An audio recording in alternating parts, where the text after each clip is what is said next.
Hello guys, आप सभी का मेरे यूट्यूब चैनल अध्यापक मंत्रा में स्वागत है गाइस। तो गाइस, आज की हमारी श्रृंखला जो हमने चलाई है ईवीएस की, किसकी चलाई है?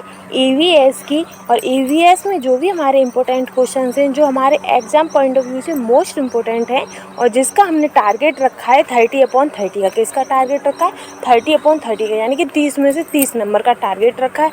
और गाइस, हमें वही क्वेश्चन हमें पढ़ने हैं जो हमारे एग्जाम पॉइंट ऑफ व्यू से मोस्ट इम्पोर्टेंट होंगे गाइस। तो आपको मेरी वीडियो में वही क्वेश्चन मिलेंगे जो कि एग्जाम जो हमारे टेट, सीटेट, सुपर टेट, जितने भी टेट एग्जाम है, टीचिंग से संबंधित एग्जाम्स हैं गाइस, जो प्रीवियस ईयर में हमारे एग्जाम में पेपर में जो क्वेश्चन आ चुके हैं और जिन क्वेश्चनों का आने की संभावना है, हम उन्हीं से संबंधित क्वेश्चन करेंगे। ठीक है गाइस, तो चलिए हम स्टार्ट करते हैं। हमारा पहला क्वेश्चन है इसमें, पर्यावरण दिवस गाइस कब मनाते हैं? तो इसे मनाते हैं 5 जून को। कब? 5 जून को। तो विश्व पर्यावरण दिवस जो प्रतिवर्ष 5 जून को मनाया जाता है, प्रथम विश्व पर्यावरण दिवस 1973 में मनाया गया था, जिसका मुख्य विषय केवल एक पृथ्वी, यानी क्या था? ओनली वन अर्थ था। उल्लेखनीय है कि स्टॉकहोम अंतर्राष्ट्रीय शिखर सम्मेलन 1972 में 5 जून को विश्व पर्यावरण दिवस के रूप में मनाने का निर्णय लिया गया था। 2018 में विश्व पर्यावरण दिवस का केंद्रीय विषय प्लास्टिक प्रदूषण पर विजय प्राप्त करो। क्या था? Beat plastic pollution. तो जबकि वर्ष 2019 में विश्व पर्यावरण दिवस की थीम थी वायु प्रदूषण। क्या थी? वायु प्रदूषण। तो गाइस, अब ये प्रदूषणों की जो थीम्स होती हैं गाइस, वो भी बहुत याद कर लीजिए क्योंकि ये हमारे मोस्ट इम्पोर्टेंट क्वेश्चनों में साबित होती है, जो कि एग्जाम में जरूर पूछी जाती है। आगे बढ़ते हैं। नेक्स्ट है कि एम.एस. स्वामीनाथन है। तो एम.एस. स्वामीनाथन क्या है गाइस? तो ये है कृषि वैज्ञानिक। कौन है?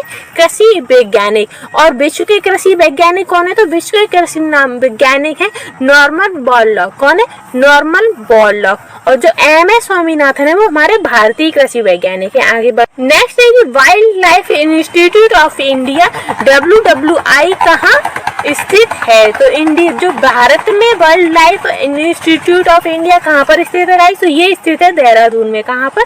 देहरादून। नेक्स्ट है कि प्रकाश संश्लेषण के दौरान हरे पौधे निम्न में से किसे सोख लेते हैं? तो प्रकाश संश्लेषण में गाइस जो पौधे होते हैं वो क्या सोख लेते हैं? तो वो कार्बन डाइऑक्साइड को सोख लेते हैं, ऑक्सीजन को निकालते हैं। तो इसका आंसर क्या हो जाएगा? इसका आंसर हो जाएगा सी। नेक्स्ट है कि अपशिष्ट उत्पादकों को खाने वाले जीवों को कहते हैं, यानी कि जो हमारा पदार्थ जो खराब हो जाता है, सड़ा गला होता है, तो उसे कौन खाते हैं गाइस? तो उसे खाते हैं मृतक भक्षी। कौन खाते हैं? मृतक भक्षी। ठीक है गाइस, आगे बढ़ते हैं। नेक्स्ट है कि तप्त भौम जल से किस प्रकार की ऊर्जा प्राप्त होती है? तो तप्त भौम जल से गाइस कैसी ऊर्जा प्राप्त होती है? तो इससे प्राप्त होती है भूतापीय ऊर्जा। कैसी? भूतापीय ऊर्जा। आगे बढ़ते हैं। नेक्स्ट है कि 16 घास स्थल कहाँ पाए जाते हैं? तो 16 घास स्थल गाइस कहाँ पाए जाते हैं? तो ये पाए जाते हैं पश्चिमी घाट पर। कहाँ पर? पश्चिमी घाट में 16 घास स्थल पाए जाते हैं। नेक्स्ट क्वेश्चन है। नेक्स्ट है कि भारत में जो पेलिकन पक्षी होते हैं वो कहाँ पर प्रजनन करते हैं? तो वो नेलापट्टू में भी करते हैं, कोक्कारे बेलूर में भी करते हैं, कंथन कुल्लुम में भी करते हैं। तो इसका आंसर हो जाएगा उपरोक्त सभी, क्योंकि जो पेलिकन पक्षी होते हैं वो इन सभी जगहों पर प्रजनन करते हैं। आगे बढ़ते हैं। नेक्स्ट है कि मिनी माता रोग ऐसी मछली खाने से होता है जिसमें अधिक मात्रा में पाया जाता है। तो ऐसी कौन सी मछली होती है जिसमें अधिक रूप में पाया जाता है गाइस? तो उसमें पाया जाता है आर्सेनिक या पारा या कैडमियम। तो गाइस इसका आंसर हो जाएगा कि जिसमें सबसे ज्यादा पाया जाता है कैडमियम। क्या? कैडमियम या पारा या आर्सेनिक। तो गाइस इन मछलियों में पारा की सबसे ज्यादा अधिकता होती है, जिसके कारण हमारे शरीर में मिनी माता रोग हो जाता है। आगे बढ़ते हैं। नेक्स्ट है कि ओजोन परत का अधिकतम ह्रास निम्न में से किस पर हुआ है? तो ओजोन परत का सबसे ज्यादा ह्रास यानी कि नुकसान कहाँ पर हुआ है? तो वो हुआ है उत्तरी ध्रुव पर। कहाँ पर? उत्तरी ध्रुव पर। आगे बढ़। उत्तरी ध्रुव पर या दक्षिणी ध्रुव पर या भूमध्य रेखा पर? तो वो हुआ है दक्षिणी ध्रुव पर। कहाँ पर? दक्षिणी ध्रुव पर। आगे बढ़ते हैं। नेक्स्ट है कि इनमें से कौन भारत का प्रथम मुख्य न्यायाधीश था? तो वह कौन है जो भारत के पहले मुख्य न्यायाधीश थे गाइस? वो थे हीरालाल जे कानिया। कौन थे? हीरालाल जे कानिया भारत के पहले मुख्य न्यायाधीश थे। आगे बढ़। नेक्स्ट है कि रेड डाटा बुक किससे संबंधित है? तो रेड डाटा बुक गाइस किससे संबंधित है? तो वह उनसे संबंधित है कि विलुप्त के करीब जीव। किनसे? विलुप्त के करीब जीवों से रेड डाटा बुक संबंधित है। आगे नेक्स्ट है कि इनमें से कौन वर्तमान राष्ट्रीय महिला आयोग की अध्यक्षता है? तो वह कौन है जो वर्तमान राष्ट्रीय आयोग की महिला अध्यक्ष है गाइस? तो वो है रेखा शर्मा। कौन है?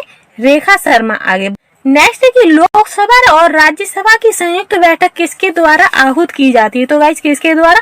तो वो की जाती है राष्ट्रपति के द्वारा आहूत की जाती है। नेक्स्ट है कि संविधान के किस भाग में पंचायती राज व्यवस्था संबंधी प्रावधान दिए गए? तो पंचायती राज संबंधी प्रावधान किस में दिए हैं? तो 9 में। कौन से? भाग 9 में। आगे बढ़ नेक्स्ट है कि 74वें संविधान संशोधन का संबंध है। तो 74वें संविधान संशोधन का संबंध किससे?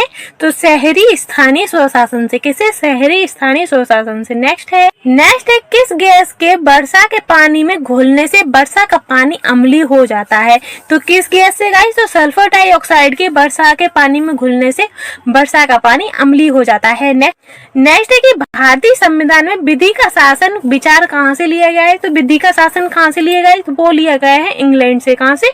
इंग्लैंड से। नेक्स्ट है कि लोकसभा के चुनाव हेतु अधिसूचना कौन जारी करता है? तो लोकसभा के चुनाव हेतु अधिसूचना कौन जारी करता है गाइस? तो वो करता है भारत का निर्वाचन आयोग। कौन? भारत का निर्वाचन आयोग। नेक्स्ट है कि लोकसभा की कार्रवाई के प्रथम घंटे को क्या कहते हैं गाइस? तो प्रथम घंटे को कहते हैं प्रश्नकाल। क्या कहते हैं? प्रश्नकाल। आगे नेक्स्ट है कि वर्षा जल संग्रहण क्या होता है? तो वर्षा का जहाँ वर्षा का पानी का जमाव भंडारण को वर्षा जल संग्रहण कहते हैं। नेक्स्ट है कि भारतीय गैंडा कहाँ संरक्षित किए जाते हैं? तो भारतीय गैंडा कहाँ पर? तो वो है काजीरंगा नेशनल पार्क, जो कि जिसकी स्थापना हुई थी 1974 में। कहाँ पर हुई थी? 1974 में। और ये कहाँ पर है? तो ये है असम में। नेक्स्ट है कि निम्न में से कौन सा क्रम पारिस्थितिकी तंत्र में ऊर्जा के प्रभाव के संबंध में सही है? तो पहला उपभोक्ता, फिर उत्पादक, फिर उपभोक्ता, फिर अपघटक। तो ये इसका क्रम सही है। तो इसका आंसर हो जाएगा सी। नेक्स्ट है कि कौन सी ग्रीन हाउस गैस वातावरण में सबसे अधिक मात्रा में पाई जाती है? तो कौन सी पाई जाती है गाइस? वो पाई जाती है मीथेन। कौन सी? मीथेन। नेक्स्ट क्वेश्चन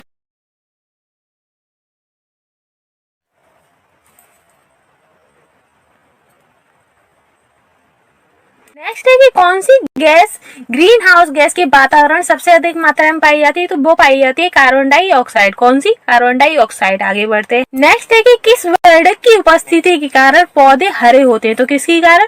तो वो है क्लोरोफिल के कारण जो पौधे होते हैं वो हमारे हरे होते हैं। आगे नेक्स्ट है कि मानवीय गतिविधियां जो पृथ्वी पर जलवायु परिवर्तन के लिए जिम्मेदार हैं, तो वो कौन कौन सी? तो वो सभी हैं गाइस। वनों को जलाना, कृषि क्रियाकलाप और एयरसोल कौन का प्रयोग करना, तो ये सभी ही मानवीय गतिविधियां हैं। ठीक है, आगे बढ़। नेक्स्ट है कि U4VS फैमिली की कौन सी फसल बायोडीजल उत्पादन करने में जानी जाती है? तो बायोडीजल से संबंधित है जेट्रोफा। कौन सी?